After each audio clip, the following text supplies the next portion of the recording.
Hello everyone, greetings. I am CA Meghnand Dungarwal, an advisory member from Shunyas and Amar Wealth Advisory.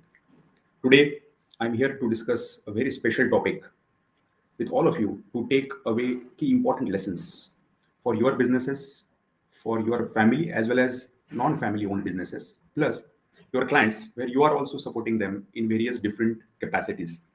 So recently, first, I would like to share some of the examples of my previous conversations with few promoters and board members. A couple of weeks ago, I was in a board meeting with a family enterprise wherein the promoter and the son of the promoter, along with few other directors in the company, were present. We were discussing on a couple of important business topics, and one of the topic was succession. What is ahead in the business and who will take care of the business post promoters planned exit in next 5 years. So one of the important topics was about the preparedness, and I was listening very attentively to the whole conversation, and to my surprise, the son, who was already in the business for the last couple of years, was not willing to continue the business in his full-time capacity. At the same time, there were no other prepared next-gen leaders who can take care of the business post the promoter's exit in next 3 to 5 years. And that led to the conversation getting into a very difficult tone about the business's continuity, the reputation of the business in the market, and at the same time, and the most important, how the promoter is going to monetize his last 25 to 30 years in the business. That led me to an important trail of memories of last 2 years, wherein I had a couple of opportunities to serve, help other enterprises, family as well as non-family owned, in terms of their future business plans. And the core topic always was with respect to the succession of the business, either in a direct conversation or as an indirect conversation. So all these conversations and experiences led me to really think the importance, the depth, and the magnitude of impact this topic is going to have in the context of business world. And therefore, the topic of today is of utmost importance for all of us, which is business succession, legacy, and ultimately monetization of the wealth which is parked in the business by the promoter with long years of efforts and focus. So that's where we are today. Let us discuss this important topic, legacy and liquidity, turning your business into a high value exitable asset. Let me very quickly summarize about myself. I'm CA Meghnand Dungarwal, a CPA as well as a certified executive coach, working in the industry for more than 20 years, first 15 years being in the finance world core, working with Ernst & Young, KPMG and NextGen, and last 6 years working as a certified executive coach, helping many business owners, promoters, senior leaders as well as next-gen leaders across industry and across spectrum. Let me take ahead in this journey by sharing a very important factor that whatever we are discussing today is absolutely based on extensive research and plus hands-on experiences across various industries and various nature of businesses. So rest assured that you will have very concrete takeaways from today's conversation. So first question for all of us, as business leaders, CXOs and promoters, have you ever analyzed and assessed where is your real wealth parked? Have you assessed that whatever investments you have made in your experiences and your journey in the career, 80% of your wealth is actually parked in the business in which you are operating right now. And that's the magnitude of potential one can really understand while understanding the topic of succession and exit. It is a direct impact topic for business leaders and promoters. And that's why useful to understand the strategies here. First, let's address why. You will observe most of the promoters and business leaders, they consider the business is only going to grow and grow year by year. They feel that we are already doing best and there is no need to worry as far as business growth is concerned. Many of them feel themselves immortal, that what is the problem? I am running the business now and the business will continue as it is. However, the reality is very different than the perception. Most of the business research points out that there are business cycles and there are business ceilings. So unless a promoter and leader plan the exit well on time, they risk high time erosion of enterprise value over the years. And that's why studies actually indicate that almost 80+% of the business owners are struggling with having a formal exit strategy. Whereas Almost 75% of them say that I would love to retire in next 10 years. So there is a desire to retire, but there is no plan in place at all. That's the magnitude of this problem. So therefore, the question is not whether succession is necessary or not. The question is actually it is when, not if. Therefore, let's start actually considering building your succession ready, exitable wealth and asset that is your business. So there are a few first principles that we would like to discuss before we get into the actual execution roadmap here. So there are a few first principles I would like to discuss with all of you. First of all, if you talk about asset, there has to be valuation. And in terms of valuation, we have 5 core parameters to give maximum valuation to any business. And that I'm sharing with you right now. These are the 5 parameters any investor, either institutional or individual, would love to see in a business before putting their money into it. Number one, financial health. How profitable you are. What are the different ratios look like? What are different metrics as far as financials are concerned? Number two, operational robustness. How well and robustly you are managed without you. How independently the business can run without the key people in the business. How well the systems in the business can be scaled along with the scale of its business. All these components are super critical when you talk about operational excellence. Number three aspect for any business and its valuation is what is the nature of management and culture the business is running with right now. Whether there are very clearly defined roles and responsibilities, clearly defined growth path, clearly allocated responsibilities, whether the culture is unbiased, neutral, and independent, whether the culture is based on the merits and talent, whether the culture promotes new age thinking, promotes innovation, promotes out of the box approach or not. All important factors are with respect to people and culture are considered in the valuation side of things. Number fourth aspect is what kind of technology and intellectual property you have developed over the years in your business. Whether you have integrated technology in the core part of business or it is just considered as a support function. In today's age, technology and business cannot be separated. They are part and parcel of the same ecosystem. So, how well they are integrated in your business. And number two, whether you have intellectual property developed over the years which has special usefulness in the business and in the industry that commands premium valuation. The last important factor in this asset value wheel is what kind of market positioning you hold. Are you front runner in the market in your niche? Are you a big fish in a small market or a small fish in a big market? What is your clear identification in the market that commands and respect valuation? With all these parameters, ultimately, if 5 dimensions are taken care, we have seen companies achieving at least 2 to 3x higher valuation multiples when they evaluate their business at the time of exit. So there is a direct impact on the value and impact on the wealth, the promoters and leaders.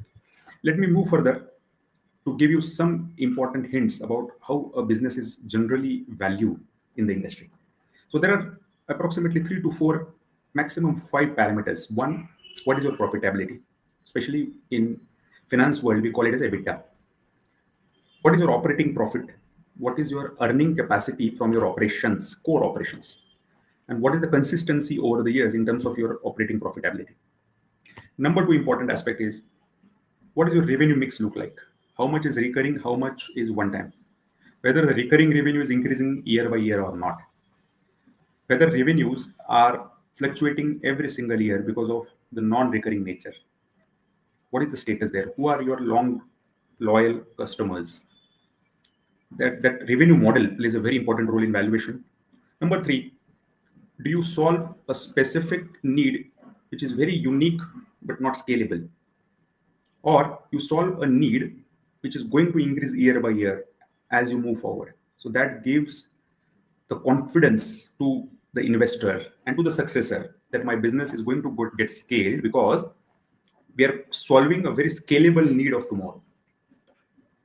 Number four, as we discussed, how much integrated your business is with respect to technology.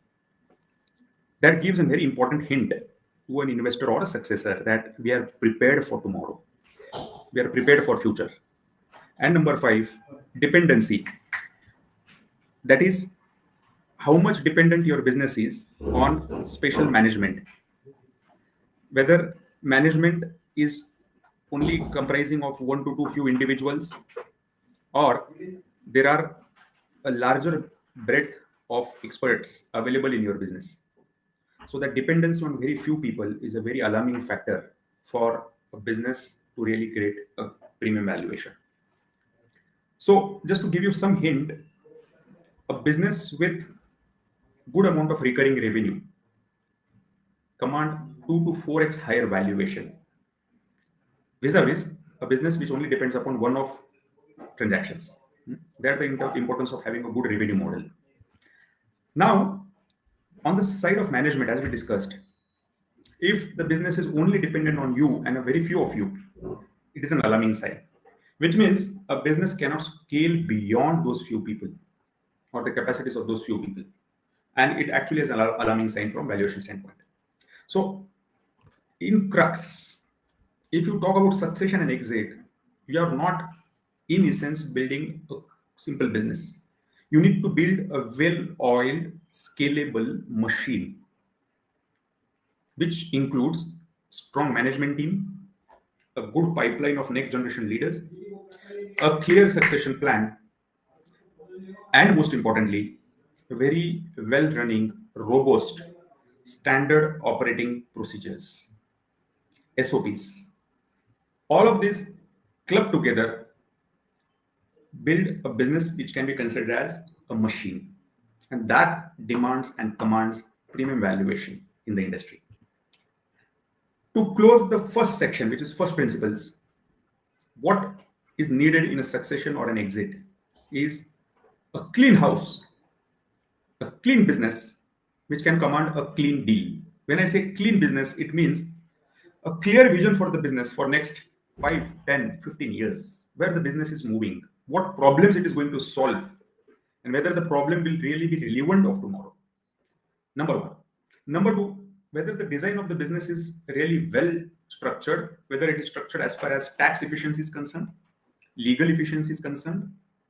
The design makes all the difference. Number 3, whether the business has protected relevant IPs and patents which it has developed over the years, such as any unique inventions, any unique process, any unique brand name, any unique intangible that they have developed over the years, whether they have legally protected it or not. And the last is whether everything which a business does on a continuous basis is documented or not. Because if it is documented, it is followed. If it is not documented, it is not followed. That is the simple management principle, whether the business really commands that clean house positioning or not. So, if your business is really there in terms of a clean business, then we need to talk about whether you have a good, perfect successor available or not. So, there can be 2 kinds of successor in a business. One, internal successors, which means either your family members who have recently joined you or who are about to join, or key employees who has great amount of experiences in your business or similar businesses and now wanting to take this business to the next level, or a combination of both. Family members, peers, or key employees, a combination of both running the business for tomorrow, whether you have those kind of internal successors potentially available or not. And number 2 possible successors are external, which means either few strategic buyers or financial buyers like venture capital funds, private equity players. Nowadays, we are talking about search funds, which is an entrepreneur-driven funds. So whether to have internal successor or an external successor is a choice that you have. But for that, you need to really understand intergenerational expectations of the people in your business. That becomes the base to decide whether my company should have an internal successor or look out for an external successor. So, as a last self-assessment, before we get into the execution roadmap for succession, this is a very first cut assessment you should actually go through or help your clients who are enterprises. You should help them to go through this particular assessment, which is a very simple matrix. If you observe on the screen, there are personal control factors and there are systemic control factors. Personal control is all about founder or few select individual driven, and systemic control is all about process driven. Then you see, if you fall into small scale category, either startups or early stage, whether do you fit in right now? In the quadrant of personal control or systemic control? If you are still in personal control bracket, it is high time you need to first move on towards systemic control, which means start building process driven mechanism of monitoring the business. If you're already a large scale and still personal control is the founding principle, it is again high time that you consider building in robust processes and implementing at scale as early as possible. So the whole approach is to move from personal control to systemic control. The secret of successful succession and exit lies in moving from personal control to systemic control. So with this first assessment, now let me actually get into a detailed roadmap in a very summarized and simple format for you to take some key actionable and takeaways from here. So number one, if you are going to plan an exit and succession over next 3 to 5 years, my first advice is make it very gradual. Don't hurry, don't rush. The more gradual it is, the more successful it will. So with that approach of systematicness, let us go through year by year plan for you to really evaluate, assess, and then proceed. So year 0 to 1, which means from now over next 1 year, what should be your execution roadmap? So if you observe, there is a pictorial graphic presentation here. A promoter is driver of the business. He's sitting on the driver's seat. That's the nature of approach needed in year 1, which means you are taking few important assessments of the business. And before assessing your own business, assess your vision post succession or exit. So most of the succession and exit fail because the founder and promoter does not have clarity. What am I going to achieve or get post exit or post succession? What is my life vision personally post exit? The more clearer you are about your own vision, the better you will plan for succession. And this is a very highly ignored area in many of my experiences working with promoters. They don't have clarity enough about their own personal path post exit and succession. So the first recommendation is define your own personal vision as a promoter post succession and exit. Number two, in year 1, now that you are planning for succession, your role is to simply assess the as is situation. What is right now the culture of my organization? Listen, metaphorically, go to every single station in your business. Have a lot of conversations with people from ground level to senior level and understand what is the preparedness in the business right now, what kind of culture my people are actually following to look at the business, to operate with the business, to serve the customers, what kind of financial prudence my business is right now running with. All these different parameters you need to first assess by listening in your business. Number 3 important factor in assessing the preparedness is who are taking the shots in my business, which means who are taking the key decisions. If you observe all the decisions taken in a business, what is the percentage? How many decisions are taken by either you or highly dependent on you? If the ratio of decision making at your level is above 50%, yet it means you need to do a lot of work, first of all, with respect to decision making in the business. So what is the ratio? Assess.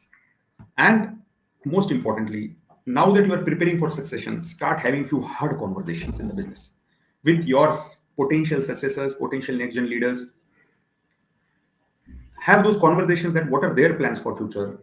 How are they looking at their career of tomorrow? How have they looked at the business over the years? How do they see future of your business of tomorrow? Have those candid, transparent, hard conversations in this first year. See, all these preparations we are doing simply to help you assess the as is situations, which is the foundation, fundamental, most important thing for preparing for tomorrow's succession and exit. So year one is simply an assessment year, hard, real, candid, transparent assessment of your own business by yourself. At this stage, if you want to have an external help, hire an advisor to help you assess the as is situation, help you assess the readiness for succession. Year one in the driver's seat. Year two, now from the driver's seat, you are sitting in the side seat in the front row. I hope you understand what change you are going to make. This is actually year two is an intense activity year. This is where you are going to make a lot of radical improvement in the year.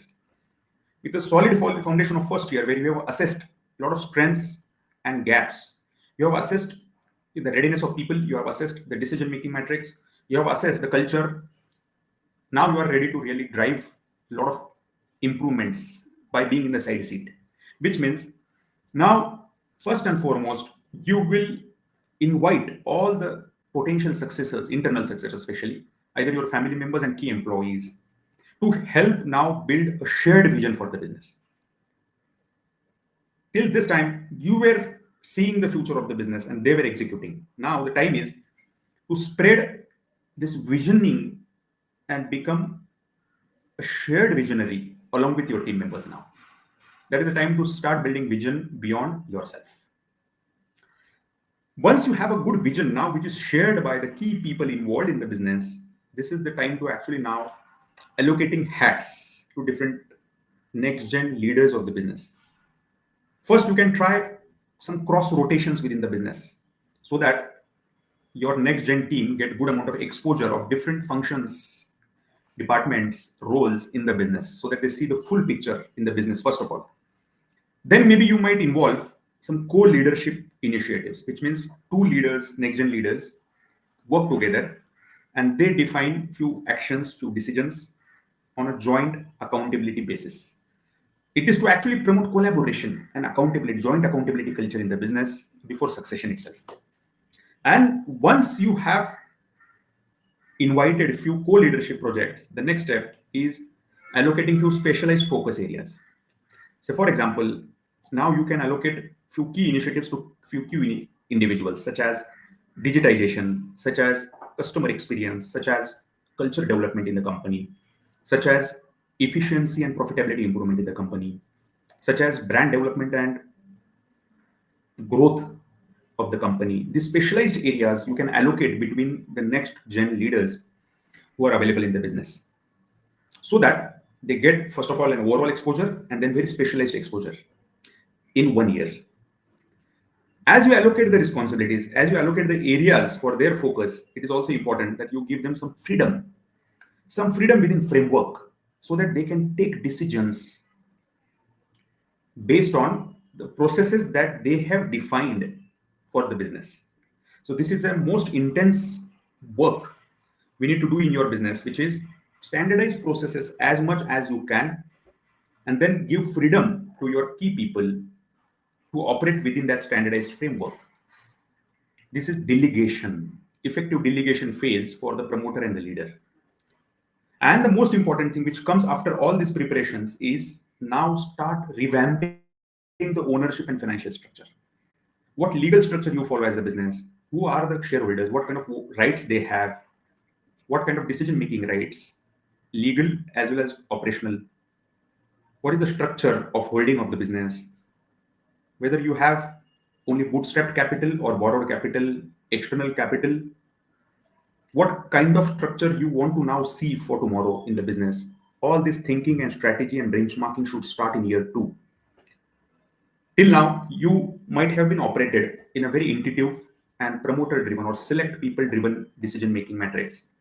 Now it is the time to actually introduce a concept called company board or a leadership council, which can act like an independent overseeing body to revalidate, to reframe, to refine the decisions that are going to be made in the business that will really help your future successors to stay on course in the business.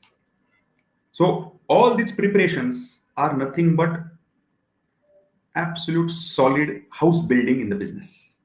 And therefore, year two would be very important as far as all improvements are concerned in the business. Then comes year three, if necessary, four, and if at all necessary, year five. In my experiences, I have seen if year one and year two has been really been used very constructively, a business can be really ready for succession or exit in year three. What is really needed in year three? Let us detail it out further. One, now that you know that the succession is clear, it is near, let me build some culture preserving assets. What does it mean?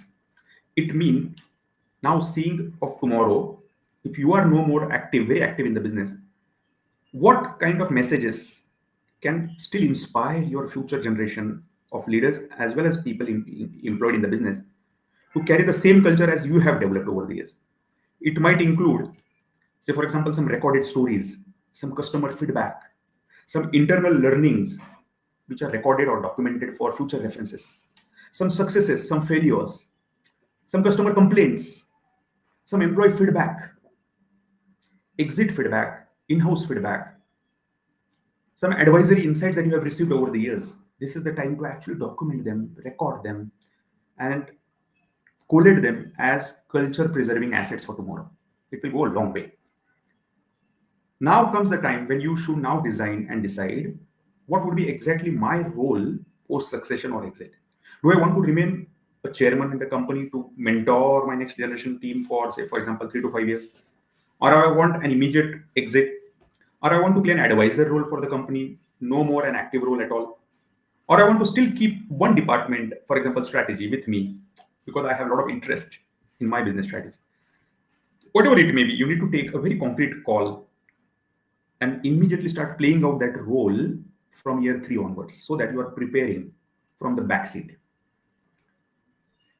This is now the time to actually focus on public relationships and brand equity building, which means now focus on how can you make your business visible in the public eye, in your industry, so that a potential investor of tomorrow or potential talent of tomorrow who can join your business and take it to the next level can actually see you, observe your moves, see what kind of activities you are doing as a business, what culture you follow, what strategies you have for future, etc. Let them be visible through some good PR and brand equity efforts. As you are doing all these efforts, it is also important now to have some market pulse, capture it. For example, what kind of valuation my peers are getting in the industry, what is happening in India as well as internationally with respect to profit multiples, with respect to my industry, what could be my unique potential differentiators from valuation standpoint. These important financial and valuation aspects will start preparing your approach before you actually approach any potential investors, strategic or financial, or even have some strategic partners in the business. In fact, this valuation preparation, even if you have internal successors, either your family members or some key employees, will boost their confidence in the business. So that will go a long way. And now the last important aspect in your execution roadmap, succession execution roadmap is don't rush yet because exit needs right timing. So while you have prepared for year 1, 2, and 3 relentlessly with focus, with a clear vision in your mind post your succession, a clear vision in your mind for your business, don't rush to take actual decision of succession or exit. Wait, observe, capture indicators either from financial market standpoint or from internal development standpoint. And when you are confident now that the market will honor my business, that's the right time to decide your exit. When you are confident that my internal successors are ready emotionally, mentally, as well as functionally to take the business now very confidently with or without you, at that moment, now you are ready to take that shot, that final decision to either formally retire from the business or monetize your stake in the business. So this is year 3, 4, 5. In essence, if you observe, the whole roadmap can be defined, summarized in 4 stages only. 1, definition of your vision, delegation of your responsibilities, shadowing your next generational leadership team, and finally succession. Or you can also consider these four steps: assess, first of all, assess the preparedness for exit, then prepare, then optimize through right systems, processes, structures, strategies, and finally monetize. With this four stage approach, your chances of unlocking your wealth in the business improves multiplication wise. Your chances of continuity of your business, continuity of your reputation enhances in multiples. Your chances of keeping your next generation interested in the business enhances multifold. So today we have built a very solid foundation. I'm expecting you have taken away one, two, three key actionables with respect to your own respective business from this execution roadmap and first few principles of succession. Next, I encourage you, invite you to have a very full detailed succession and exit readiness assessment for your own business or the clients that you serve in various different capacities. And number two, if you find it worthwhile, have a strategic advisory group with you who can help you plan succession, help you exit on your own terms, and also help you execute your roadmap along the way, wherein you can count Shunya's and Amar Wealth team as your strategic partners. So, to leave you for today's conversation, this is our favorite philosophy, which is the future of an organization, a future of a firm is not actually defined and built by the hours worked in the business. It is built by the value created by the business and in the business. With this whole approach, I invite you to book a consultation if you feel it worthwhile, which is a no obligation consultation, wherein we would simply love to help you assess your readiness for succession and help you identify the gap which you need to fill in over next 1 to 3 years in order to be ready for succession and a very profitable exit from the business.